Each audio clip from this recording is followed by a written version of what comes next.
Welcome to Algorithm Seminar. Today we're happy to have Xinyi here to give a talk. She's a fourth-year PhD student in the Institute for Data Systems and Society at MIT, advised by Professor Ali Jedbabai. She's affiliated with the Laboratory for Information and Decision Systems. She's a recipient of the MIT Michael Hammer Fellowship. She's interested in applied graph theory, dynamical systems, networks, and machine learning on graphs. Her work on oversmoothing in GNNs has been awarded as Spotlight Paper in Europe's 2023. Please welcome our speaker. Hello, everyone. I'm Xinyi, and thank Jamie for the nice introduction. So today I'm going to talk about oversmoothing in graph neural networks. And then this talk is based on my two previous papers. And then which one is more focused on why oversmoothing would occur in shallow graph convolutional network. And then the other one would be focusing on like why oversmoothing would occur in attention-based graph neural networks, including our well-beloved transformers. So this is a joint work with my wonderful collaborators, Amir, Zhendao, William, Zihui, and my advisor, Professor Ali Jedbabai. So as you may or may not know, message passing GNNs and transformers, where the latter can be viewed as message passing GNNs on complete graphs, are known to suffer from increasing depth. In fact, the optimal depth for GNNs is usually 2 to 5 layers, and then for transformers, the optimal depth is usually slightly higher. But like for the most conventional transformers like BERT, the model has like 12 layers. But like nonetheless, like they're both relatively shallow compared to architectures like convolutional neural networks. And one of the reason is that both architectures suffer from this phenomenon called oversmoothing, which refers to the phenomenon where increasing network depth leads to a homogeneous node or token representations. So here's a typical here's a plot of like a typical GNN or like transformer performance with respect to the number of layers. And then usually if you increase the depth a little bit, the performance would increase. But like soon after you pass the optimum depth, the downstream task performance will quickly start to decrease. And then if one plot the no embedding out of a multi-layer graph convolutional network, what you observe is that as you increase from 1 to 5 layer, the node token indeed converge to the same node representation vector. And this is what people call oversmoothing. So in today's talk, I'm going to talk about this phenomenon from two different perspectives. In the first part, we're going to focus on graph convolutional networks and trying to answer this question: why optimal performance usually occurs at a relatively shallow depth, say like 2 to 5 layers for GNNs, and then subsequently, we're going to discuss about like the effect of residual connections on oversmoothing. And then in the second part, we're going to talk about like attention-based graph neural networks, including transformers. And then the research question there is, can attention prevent oversmoothing? And then as a side question, we're also going to investigate the role of nonlinearities on oversmoothing. So let's start the first part. So what have we understood about GCN so far? So in the literature, people have understood the two following things. The first is oversmoothing is asymptotic inevitable, meaning that as the number of graph convolutions tends to infinity, oversmoothing would happen. And then second, having some compared to having no graph convolution, having some graph convolutions would be better. And then combine those two perspectives together, because having too many graph convolution is bad, having a little graph convolution is good. The optimal number of graph convolutions should be finite. Yet all of the follow don't answer the following question: why the optimal depth, despite being finite, is such a small number? And then we're going to get more insight about this. So here are the two research questions. First, why does oversmoothing happen at a relatively shallow depth? And second, can we quantitatively model the effect of applying a finite number of graph convolutions and theoretically predict what is the sweet spot for the choice of depth? So in order to analyze the effect of a finite number of graph convolutions, we're going to make use of the following model called the Contextual Stochastic Block Model. So Contextual Stochastic Block Model is a one-layer addition of this common stochastic block model, where first you have a stochastic model for your graph structure, where your nodes come into blocks, where within each block, the connectivity is P, and then across different blocks, the edge connectivity is Q. And then, so what does contextual means? It means that in addition to the graph structure, you also have node features on top of that graph structure. And then, so in this model, we have Gaussian features for each block, where within each block, the features are joined from the same Gaussian. And across different blocks, the features are joined from different Gaussian. So for example, here we have a symmetric two-block contextual stochastic block model, where in block 1, all the features are joined from Gaussian with mean mu1 and variance sigma square. And then for features in block 2, all features are joined from the Gaussian distribution with mean mu2 and variance sigma square. And then the reason why we choose contextual stochastic block model as our analysis testbed is that in order to analyze the effect of a finite number of graph convolutions, we need to have a full control of the graph neighborhood, like graph topology. And then because of the generative nature of this contextual stochastic block model, we are able to do that. And second, also because of its generative nature, it is easy for us to evaluate its classification performance on this model.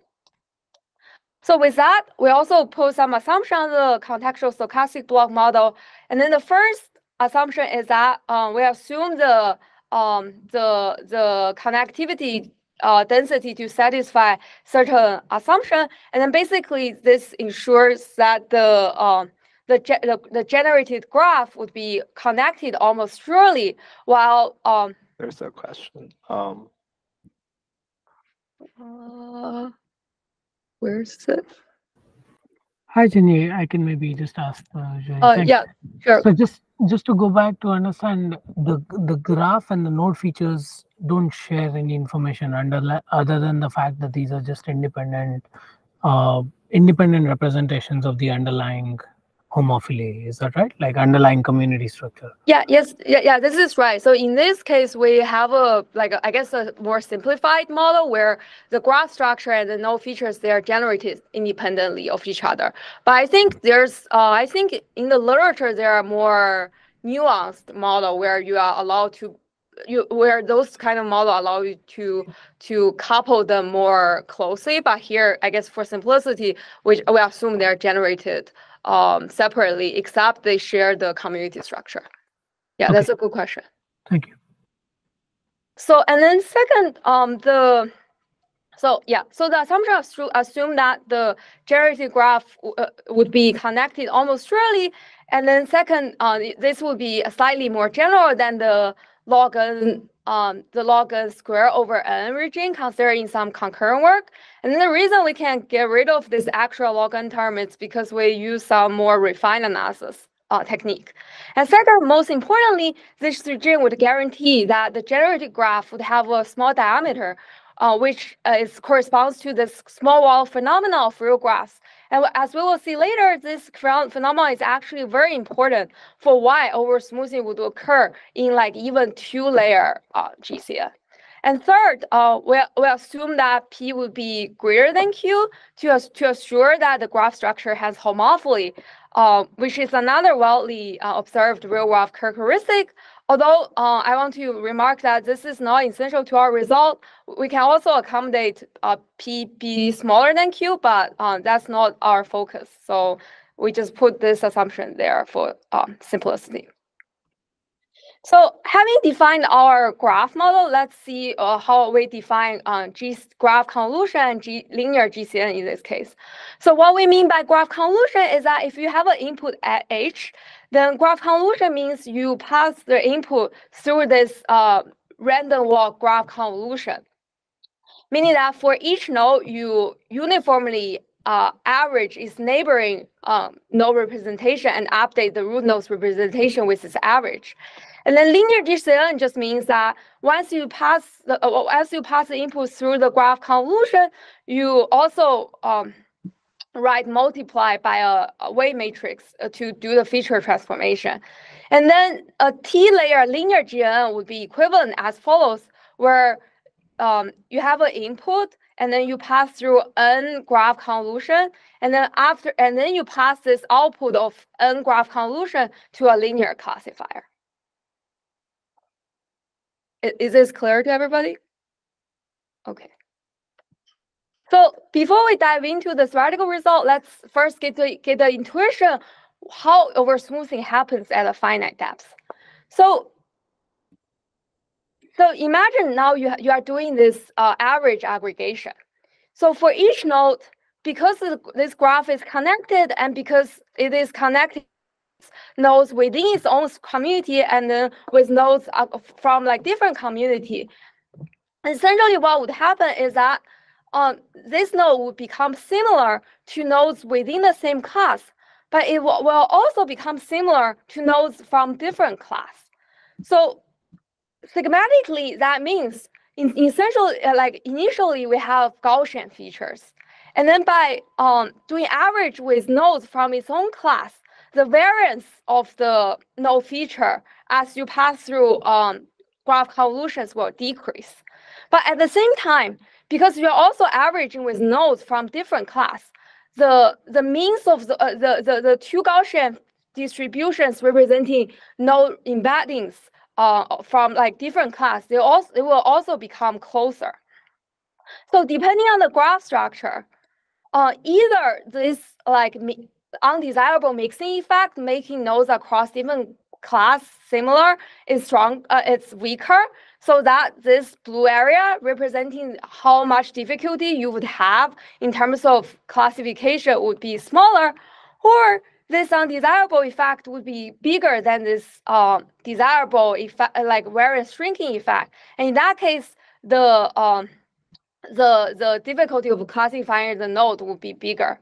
And that's why you would observe that, okay, from that point, the classification would start to be worse. So in order to make what I just describing word more concrete, so basically this overlapping blue area actually corresponds to the base optimal error, meaning that after I pass my input through T graph convolution, if I want to use a classifier to classify the nodes just based on those node embeddings, what is the optimal classification error I would get? And then because of the linearity of our GNN model, we can see that this optimal classification error would be related to this z-score, where it involves the ratio between the difference between the means of this two Gaussian distribution and also the standard deviation of this of the two Gaussian distribution. The higher this z-score is, the lower, the more separated the two distributions are, and then the easier this classification task would be. So basically, in order to quantify this base optimal error, we're going to quantify the difference between the two Gaussian means with respect to the number of graph convolutions, and also the variance with respect to the number of graph convolutions. So the first result we get is that the means would always move together if you stack graph convolutions.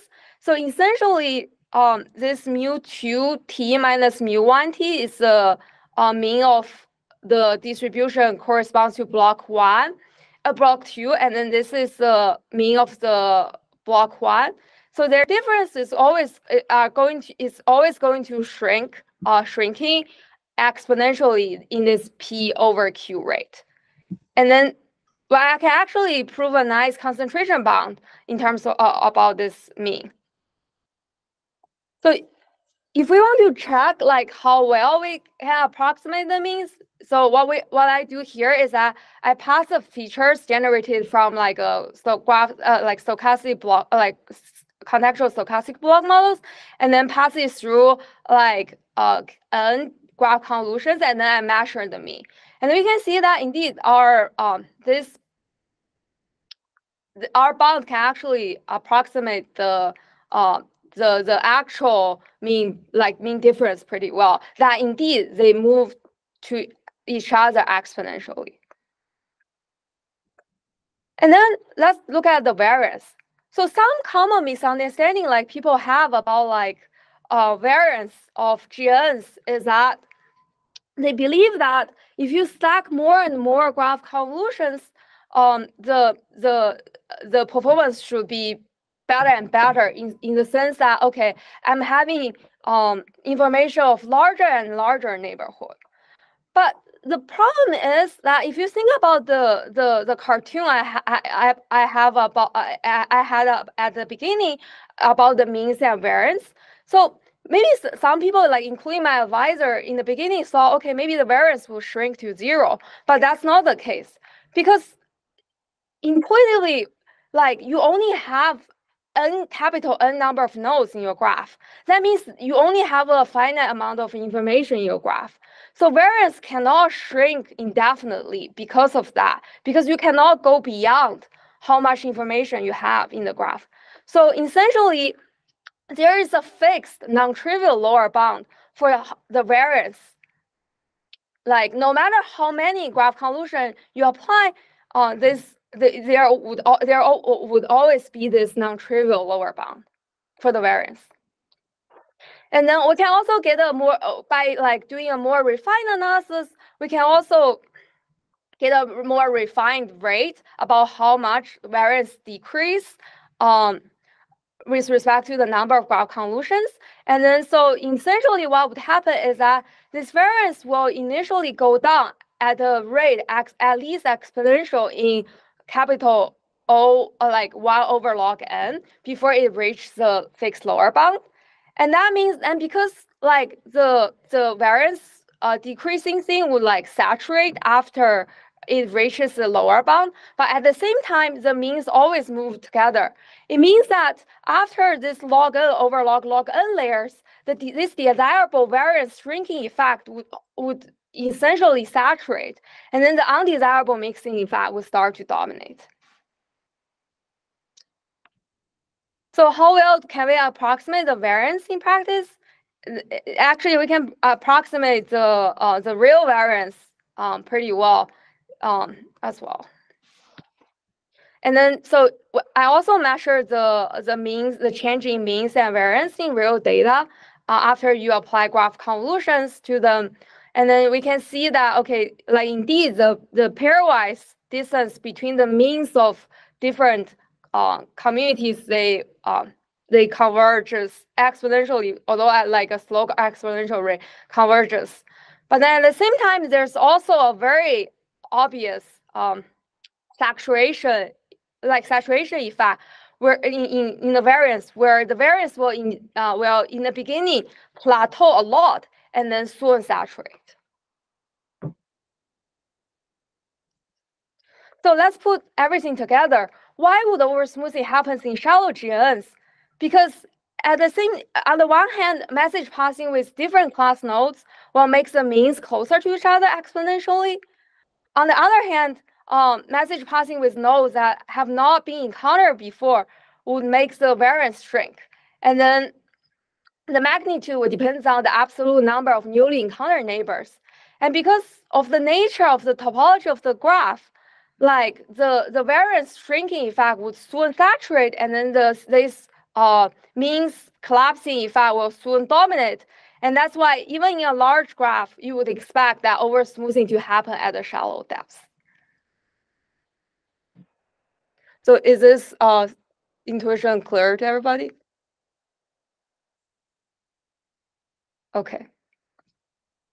So using the bound we can actually predict the optimal depths, like the sweet spot of depth, pretty well. Where this gray bar is the predicted optimal range of depth, and then the blue dot is the actual optimal depth for GNNs. And then because I'm at Google, so I think I feel obligated to talk about personalized PageRank as well. So personalized PageRank propagation was actually proposed as a solution to oversmoothing a couple of years ago. And then so the difference with like vanilla GCN is that instead of just doing like neighboring message passing, I also allow alpha portion of the initial embedding at each layer.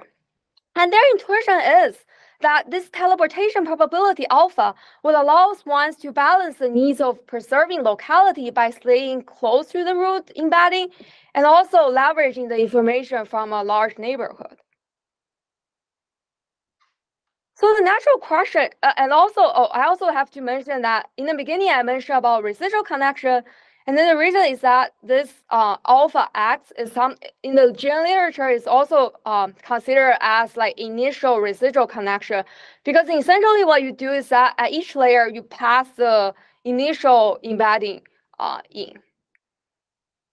So the natural question is PageRank or residual connection the cure for oversmoothing? And then the answer is maybe, depending on, I guess, what you want. Do you want a deeper model or do you want a better model?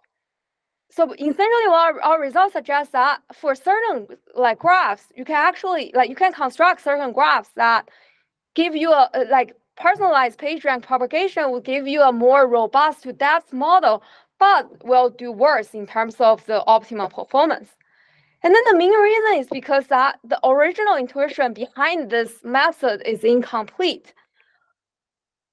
Like based on the intuition we built from the analysis in vanilla graph convolution, allowing alpha portion of initial message would prevent means from collapsing too fast. But this would also slow down variance shrinking, because the source of variance shrinking coming from meeting new nodes. But because you choose to stay closer to the root nodes, you essentially slow down how many new neighbors you are going to meet, so that the variance would shrink slower. And this interplay between these two effects would be graph dependent. So when graph satisfies certain characteristics such as being large, being dense, or have strong community structure, this personalized PageRank propagation or residual connection can actually perform worse than vanilla graph convolution. So our result basically are the means and variance in the PageRank case basically suggests that when you have personalized PageRank or residual connection, the difference between the mean would, instead of like exponentially going to 0, now it's lower bounded by a constant. And then our result on the variance suggests that like before, the variance is lower bounded by a constant sigma square over the number of nodes. Now they would be bounded by a larger constant. So putting everything together, now compared to the graph convolutional case, the mixing effect is reduced. So this undesirable mixing effect is reduced by this p minus q over p plus q t factor, while the denoising effect is also reduced by a 1 over n times p, like to the power of t factor. So when the number of graph convolution is small, meaning that when the denoising effect is more dominant, and then when the capital T, when the capital N, the number of nodes is large, and then or the P is large, meaning the graph is dense or have strong community structure, this reduction in the desirable effect would actually be greater than the reduction in the undesirable effect. So these score would in total become smaller, and then we would expect the worst optimal performance. So let's verify this observation in practice. So here I compare PageRank propagation with vanilla GCN. So, and then we can see that in both cases, by reducing the undesirable mixing effect, when the number of layers is large, PageRank propagation or residual connection can indeed do better, because when the number of layers is large, that's when the undesirable mixing effect is dominant. So we expect better performance of PageRank-based method. However, when the number of nodes is large, or when the graph structure is strong, when the community structure is strong, indeed, when we can see that the reduction of the desirable effect would be greater when the number of graph convolution is small. And then we indeed observe that APPNP would give a worse optimal performance. So going back to the question, does residual connection gives me a better model? I think that would be a question depending on what your downstream task is. If your task require more robust to depth performance, then you should go with APPNP. However, if you simply want to classify nodes, maybe you just need a shallow GNN, and then you don't need residual connections at all. Okay, so here we conclude the first part. So far, everything we have understood about oversmoothing in the literature is about graph convolutions. And then the reason that people love doing analysis about graph convolution is that the mathematical formula is quite simple, because this aggregation matrix D inverse A is fixed in each layer. So in this part, we're going to dive into another kind of GNN, which is attention-based GNNs. And then we are going to answer this following question in the asymptotic region. Previously, for GCNs in the asymptotic region, people have understood this simplest setup, where if you have symmetric GCNs with activation function sigma being relu and leaky relu, then oversmoothing would happen exponentially.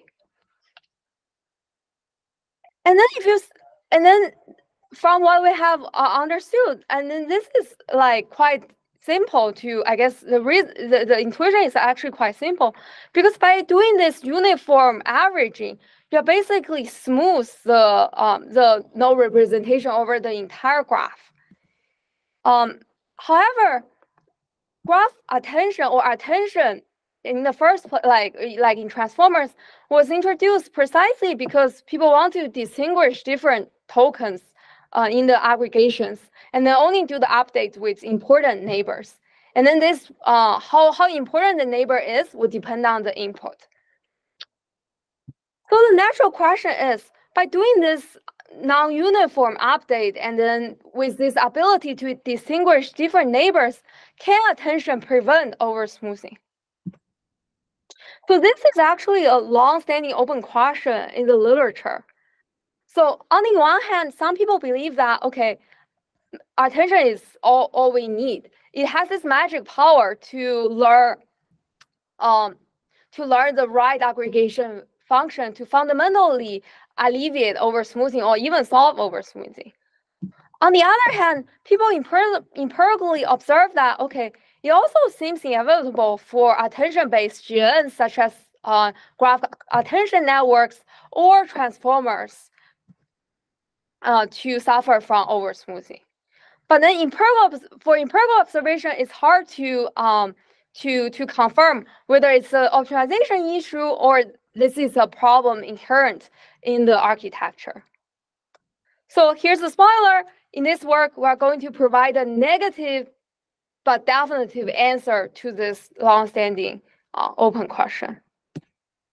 And then second, what is the role of nonlinearities on oversmoothing? Because previously in GCNs, people are only able to handle relu and leaky relu, and these two types of activation functions are actually pretty specific and special because they're both homogeneous.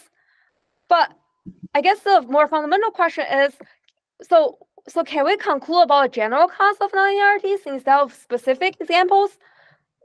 Because it's hard to tell like what characteristics of nonlinearities contributes to oversmoothing. So here's a summary of the main result.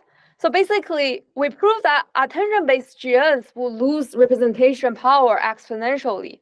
And our analysis is able to account for a wide range of attention-based GNs, including popular architectures like graph attention networks, different variants of graph attention networks, and transformers and different variants of transformers. And in particular, we're also able to account for most common nonlinearities such as ReLU, leaky ReLU, TNH, and even non-monotone ones and like GLU or CLU. There's nothing special about ReLU and leaky ReLU. Nonetheless, our analysis also revealed that ambient attention-based GNs also lose representation power exponentially. It is potential at a slower rate compared to graph convolutional networks. And then the specific rate would depend on what attention function you use and which nonlinearities you use. So here, let me first define what I mean by attention-based GNs. So attention-based GNs basically is that if you have a node embedding HI and HJ for node I and node J, you first use this row attention function psi to compute the row attention score EIJ between those two nodes. And then you perform mass normalized attention based on the graph structure where you only do the softmax normalization with the adjacent neighbors. So in transformers, this graph would be complete graph where you do normalize the attention with all the other tokens in the input. And then because the way we do the softmax, this normalization would give us a row stochastic matrix PT. And then basically the layerized update of attention-based GNs would be you have an input XT, and then you do the aggregation of using the PT, and then you do the feature transformation using the WT, and then you pass the whole product through an element-wise nonlinearity sigma. And then we define oversmoothing. So here we define oversmoothing to be slightly different from the previous work. Here, we define oversmoothing more from a feature similarity perspective, where first we have a node similarity measure mu, where it equals to 0 if and only if all nodes, if and only if all nodes have the same node representation. And then oversmoothing with respect to mu is defined to layer-wise convergence of this measure mu to 0, meaning that in that case, all nodes would have the same representation vector. And then we say that oversmoothing happens at the exponential rate if this mu goes to 0 at the exponential rate in terms of with respect to the number of layers. So in this work, we use the following node similarity measure. We basically measure the projection of each feature of each embedding dimension into the space perpendicular to O1. But our main result would generalize to any Lipschitz node similarity, any Lipschitz node similarity measure. Xinyi, I have a quick question. Do you use skip connections in your definition of your attention network in your exponential decay result? Oh no, so yeah, that's a good question. So in this analysis, we don't analyze skip connections. So skip connection was only analyzed in the previous work. So here we have some similar works in the past that shows attention-based networks in just normal, not in the graph setting. Yeah, I remember the one. So attention is not all you need one, right? Yes. Yeah. Here we don't analyze residual connections. It's just regular attention-based GNs. I think the difference between transformer is that now we're able to accommodate like arbitrary graph structure mask on the attention. It's not just having like complete graphs.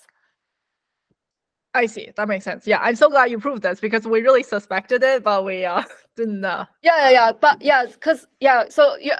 Okay, I'm going to show you that. Okay, the way we prove it is like I think very different from how you prove it. Right. Yeah. Which I've also find very interesting. Because okay, so Thanks. So here are the assumptions we use in analysis. We assume that first our graph needs to be connected and non-bipartite, and then the attention function needs to it needs to output bounded score for bounded input. The sequence of the weights needs to satisfy certain regularity condition, and then finally the pointwise nonlinearity function needs to be contractive in some sense and has 0 as a fixed point.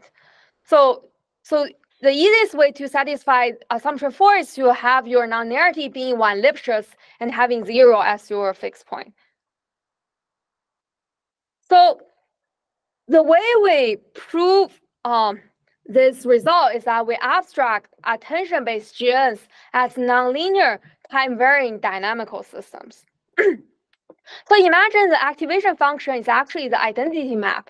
Then the output xt plus 1 would actually be this product where you have like p's, like product of p's representing different aggregation matrices of different layers. And then you have different weight matrices coming from different layers. And then one thing I have to emphasize is that due to attention, these aggregation matrices are actually different for different layers, and that's why that's precisely the reason why the previous techniques used for graph convolutions cannot be applied in this case. Because in those type of analysis, people usually just do like an eigen decomposition type of analysis of the single graph convolution aggregation matrix. But here, because different matrices, different aggregation have different matrix representations, this type of analysis just don't work anymore. But before I tell you how we deal with this time varying nature of this underlying dynamical system, let's look at how we deal with the nonlinearities. So we use this following mathematical trick where we see that okay, the element-wise application of this of this nonlinearity to a vector can actually be written as a diagonal matrix applied to the input like vector, and thus the each column of the embedding can actually be written as a weighted sum of product of D's and P's, where D's representing different nonlinearities, P's representing different aggregation matrices. And then because of the assumption on the nonlinearities that it is between like the ratio of sigma x over x is mean between 0 and 1, then this family of like all the diagonal entries of this diagonal matrix representing the nonlinearities would be strictly between 0 and 1. And then based on this representation of the trajectory, what we can prove is that despite attention being able to change entries in the aggregation matrix, it cannot fundamentally change the graph structure. There would be an inherent graph structure that's common in all the aggregation matrices. Although this looks like a weak result at the first glance, but in the proof, this is actually the fundamental reason why attention cannot prevent oversmoothing. And then recall that we define oversmoothing to be the case where we have layer-wise convergence to the situation where all rows have the same representation vector, or like all nodes or tokens have the same representation vector. If we transfer that language into the language of dynamical system, it just means that the underlying dynamical system is ergodic, meaning that it would convert to the space, like in the span of all one. And recall that we have this like weighted sum of products of D's and P's as our representation of the trajectory. So if we define a family of matrices for D's and P's, we can actually prove a result that any sequence of D's and P's would be ergodic, meaning that any sequence of D's and P's would converge to the situation where all rows are the same.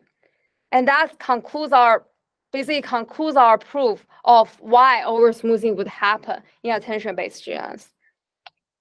And then to get this exponential convergence rate, for the nonlinear case, we can do some trick on the matrix norm. But for the linear case, we actually need to resort to another concept in dynamical system called joint spectral radius.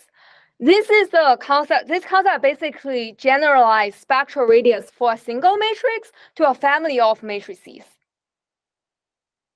And then the row stochastic matrix actually have a characteristic, have a property that it would satisfy this identity.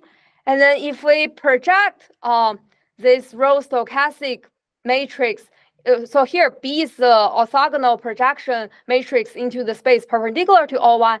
So if we project row stochastic matrices to the space perpendicular to O1 and then find this new collection, we can actually show that, okay, under our assumption, the joint spectral radius for this family of matrices is strictly less than 1.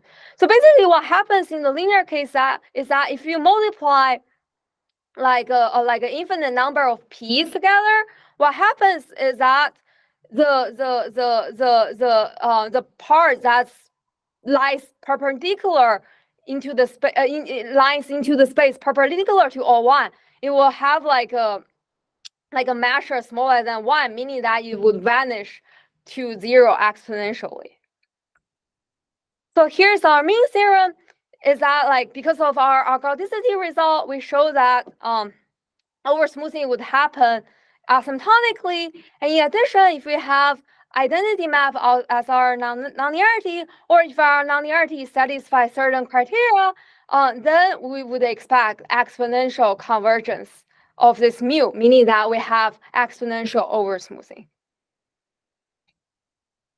And then, so this rate Q in the linear case is actually lower bounded by this joint spectral radius of this family of row stochastic matrices. Although computing the exact joint spectral radius is actually an NP-hard problem, from the definition, it's quite easy to lower bound this. And then we see here is that the joint spectral radius for this family of row stochastic matrices is actually bounded by the second largest eigenvalue of the symmetric random walk matrix. And then we know from the literature that this second largest eigenvalue, in fact, is the exponential convergence rate for the graph convolution case. And then now the lower bound for the attention case is larger. So thus, despite that attention-based GNNs also suffer from oversmoothing, we expect that it would potentially have a better, better expressive power at a finite depth. And then we verify our theoretical results empirically. Here we compare attention-based GNNs GAT to GCN, and then we plot the measure mu with respect to the number of layers, and then we see that no matter what architecture you use, and here different colors indicate different nonlinearities. No matter what architecture we use, what data set we use, what nonlinearities we use, we expect oversmoothing to happen exponentially. And then the result also holds for heterophily graph, because our result is developed for generic graphs, so it holds for like all kinds of graphs and could be neither homophily or heterophily. And then another interesting point I want to point out is that we see that different nonlinearities actually have different rate of oversmoothing, and that's because that different nonlinearities would give you different Ds And then different Ds give you different like joint spectral radius. So from like a theory perspective, it's not surprising that different nonlinearities would give you different rate of oversmoothing. And something I want to point out is that this the most default choice of nonlinearity, ReLU, actually has the second fast rate of nonlinearity, second fast rate of oversmoothing. So I know people like to solve oversmoothing using very heavy machine learnings like residual connections, normalizing tricks, or like even some other like regularization things. But maybe but before one resort to all those kind of aggressive techniques, maybe the first thing one could actually do is just to change the nonlinearity function, and that might already solve the oversmoothing problem to some extent. Although I think the sad news is that GLU, which is the nonlinearity used in transformers, is actually doing even worse than ReLU. So, okay, this concludes my talk. So today we have answered 3 fundamental open questions about oversmoothing. The first one is, why does oversmoothing happen at a relatively shallow depth? This is due to an interplay of 2 counteracting effects. And then combined with the small wall nature of real graphs, the undesirable effect will soon dominate. And that's why we expect oversmoothing to happen at a relatively shallow depth. And then the second question is, can attention prevent oversmoothing? Unfortunately, no, because the current attention mechanism cannot fundamentally change the graph structure, which in fact results in oversmoothing at an exponential rate. Finally, what is the role of nonlinearities on oversmoothing? Oversmoothing happens exponentially for a wide range of nonlinearities. There's nothing special about ReLU or leaky ReLU. And then specific rates will depend on which nonlinearities one chooses. Yeah. This concludes my talk, and then thank you for your attention. Yeah, this is really interesting. See, really great results. I'm wondering about the formulation. Don't you also have to analyze the spectral radius of the weights, like the W matrices, in addition to the D and Ps? Because you showed exponential convergence. Yeah, so the way we deal with it is that we use a different way. We have a regularity condition on the weights to guarantee that the weights don't explode. Because if the weights explode, then your system just diverges and anything could happen. So we have a regularity condition to guarantee that, okay, the weights, like when you multiply like them together, they don't diverge. And then and then from there, like we can just keep it as like sort of like a constant in the system. I see. So you do not have to compare, like make sure the DPs converge faster than the Ws. So you just yeah. Because I think one main issue here is that well, at least the way we saw is that like when we did the analysis is that you cannot really use norm to do the like matrix norm technique to do the analysis here, because it's just not. No, it's too blunt. Yeah, it's not very possible. So you have to look at like chunks of like D's and P's together. So that's why it requires like a sort of like a different technique. Like we thought about like doing it in the norm at the beginning, but it just didn't work. So that's why we resort to the ergodicity perspective from dynamical system, which actually can solve the problem.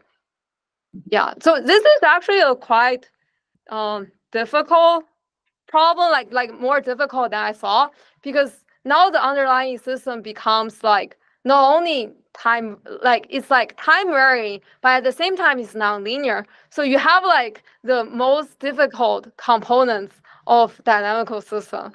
Yeah. So I think any result can be proved in that aspect would be like interesting. And also, I'm glad you find it interesting too, because the reason, like, or actually, like, what motivated us to do this, like project was your early paper. So yeah, so I'm really glad you're here too. Oh, great! Thank you. And I really like the first part of the talk where you have this homogenizing effect as well as this decrease of the variance. So I'm wondering whether you could augment the normal GCN training with a way to decrease the rate of this collapse of the means. So like, for example, would it help if you disentangle the graph into multiple graphs, like subgraphs, where like a set of nodes where that have like the same labels, for example, just and then train on those, because that will prevent or slow down the homogenizing. Yeah, I think that's a good point. I think essentially, at least my understanding is that the perfect way to prevent like oversmoothing in the most right way is by knowing exactly what nodes are in what class. Because in that way you can essentially, like you said, like decouple like this mixing and then this denoising, and you can only do the denoising and not the mixing. But that requires you to, it's like sort of like a chicken egg problem. Right, you have to know the labels, yeah. You have to know the labels. If you don't know the labels, I don't think the problem can be prevent like 100%, but I think like what you suggested, maybe there's a way that you can better separate the graph, maybe by the labels, so that you can do a better job than current methods in the literature. Right, but I really do like your framework of saying, well, is it better have a deeper or a better network, right? Like it might just yeah. Because I think another thing is that if you check like most of the like algorithm or model proposing papers in the literature, you see that when they say, oh, we're going to propose a new method to compact oversmoothing, and then in all the experimental part, what they do is they compare like maybe like a 50-layer GNN with like a 50-layer GNN plus their proposed result and say, oh yeah, we have a better result than the 50-layer vanilla GNN. Now we come back over, like we solve oversmoothing. But then if you check the table more closely, you realize that like at least like most of the results, like most methods like available would be like that, like in the data set and then the data set and task they choose, those 50-layer methods will actually be worse than 2-layer vanilla GCN. So like, what's the point of doing that? Like, if you want to show something like there, I think it's, I personally think it's more reasonable if you give me like a result that definitely requires like a 50-layer like GN, and then you show that, okay, this 50-layer GN indeed outperformed the 50-layer vanilla GN, but doing worse than 2-layer GN, I don't think there's much like meaning there, or at least I think there's so much more needed to be done there. Yeah, completely. Yeah, great talk and great work. Thank you for presenting your work. What? Sorry, what did you nice talk. Oh. Hey. Hey, a nice talk. Thanks. Yeah, they're quite informative, and there are a few things I wanted to ask. So one thing is, could you show me again what's the node similarity measure defined? I was curious how to understand that. Yeah, sure. Find it. So I think I think you. My slides just dropped. Sure, okay. Can you see the slides now? Yeah. Yeah, it's this measure where you measure the projection into the space perpendicular to O1, like the norm of it. So this is I think it's the same measure like Uno and Suzuki are using, if you know which paper I'm talking about. Yeah. But I think the way we write it, it's mathematically equivalent, but like I think they write it in like a more I think complicated way. I think the way they wrote it is like you do the infima of C. So like if you project into like if you project out the the O1, like span of O1, what's the norm? So I think this is equivalent to that. Yeah. I see. Makes sense. So the result in the end, so I know it's a result sort of that's considering the asymptotic in the number of layers, right? And is that do you also need to take the large number of nodes, or is no? or This is a more generic result where you assume okay, you're given a graph, you're given a set of features, right? Yeah. So it's asymptotic only in the sense of number of layers. Yeah. It holds. I think it holds for any finite number of nodes. I see. I see. Okay. Well, that's good. I mean, it's more general then. The question is, I also wanted to ask about the assumption on the weight, the norm of the weights. Yeah, right? Sure. So I guess is that kind of equivalent to wanting to require that when you compute the attention scores, the embedding vectors of all the nodes have bounded norms. Yeah. So basically, this is like say I think it's this part it's like used to assure okay first the system doesn't diverge, and then because the system doesn't diverge like you said because of the nature of like softmax, you cannot change the fundamental graph structure. Yeah, right. So I mean, to make sure like the epsilon lower bound on the attention scores, like do you need the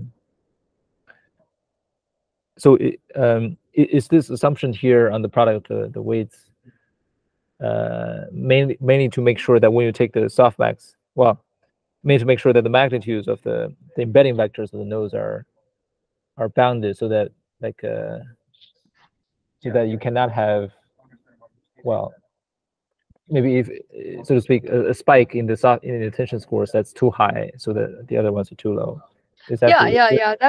I think that's a right way to think about that. So basically, because of the like you said, like because of the nature of softmax, if you have the only way you can like having a zero like entry in the aggregation is some kind of way it goes to infinity, right? Yeah. Right. Okay, so yeah, that makes sense. So one thing I was curious about is how this thing would maybe depend on the size of a graph. For example, if you look at a random graph again, like how would all the quantities depend on the graph? Like the epsilon threshold, for example. I guess that would be something that depends on the size of the graph, right? And yeah. I think epsilon, at least when we do the proof, it depends on it would depends on I think it depends on the attention function. It also depends on the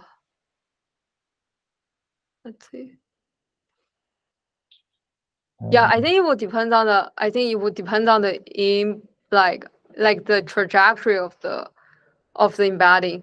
So it would depend on the like everything like involved, like the weight matrices, the attention, and then maybe also what nonlinearities you use. Sure. Yeah, but once you have so suppose you have this epsilon already, and then if you want to determine the rate of oversmoothing, like I think that would also depend on the graph structure too. So it depends on like the diameter of the graph. Yeah, that makes a lot of sense. Okay, that's all my questions. Thanks a lot again for the nice talk. Yeah, thank you for attending. Yeah, nice to see you again.